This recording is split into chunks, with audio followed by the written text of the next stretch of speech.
সুখবর সুখবর সুখবর, শাকিব খান এবার বড় বড় বড় স্কেলে সিনেমা করতে যাচ্ছে। যে এগুলো কি সিনেমা করছে শাকিব খানের আগে। সুখবর সুখবর সুখবর, শাকিবিয়ানদের জন্য শাকিব খান সুখবরের বার্তা নিয়ে আসতে যাচ্ছে রে ভাই। নিউজটা শোনার পর আমি রীতিমতো অবাক হয়ে গেছি, তাই তো আপনাদের সামনে শেয়ার করার জন্য আসছি।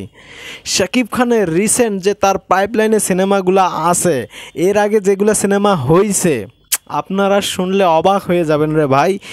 এগুলা কি ছিল তার সিনেমা, আপনারা বলবেন যখন তার পাইপলাইনে যে সিনেমাগুলো আছে যখন সেগুলো আসবে আপনারা শুনলে অবাক হয়ে যাবেন যে এগুলো কি সিনেমা করছে শাকিব খানের আগে। শাকিব খান এবার বড় বড় বড় স্কেলে সিনেমা করতে যাচ্ছে।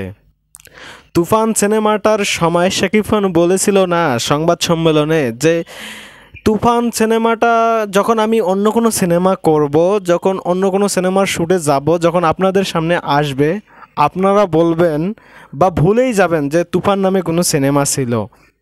আসলে তার কথার সঙ্গে কাজের অনেক মিল। তিনি যে মেগা স্টার তিনি বারবার প্রুভ করে দিয়ে যাইতেছে। তো সাকিবিয়ানরা আপনারা অপেক্ষা করেন।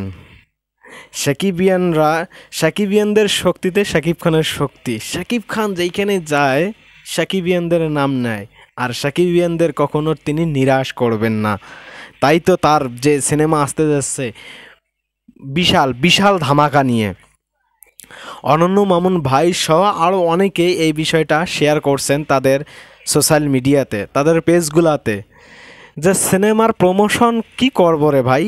মানে অনন্য মামুনের যে দরদ সিনেমাটা আছে, তিনি এই দরদ সিনেমার প্রমোশন বাদ দিয়ে তিনি এখন শাকিব খানের পাইপলাইনে যে সিনেমাগুলো আছে কত বড় স্কেলে হচ্ছে এই বিষয়ে তিনি প্রমোশন করতেছে। তো অপেক্ষা করেন, অপেক্ষার ফল সুমিষ্টি হয়। সব ভালো থাকবেন, সুস্থ থাকবেন। Good bye.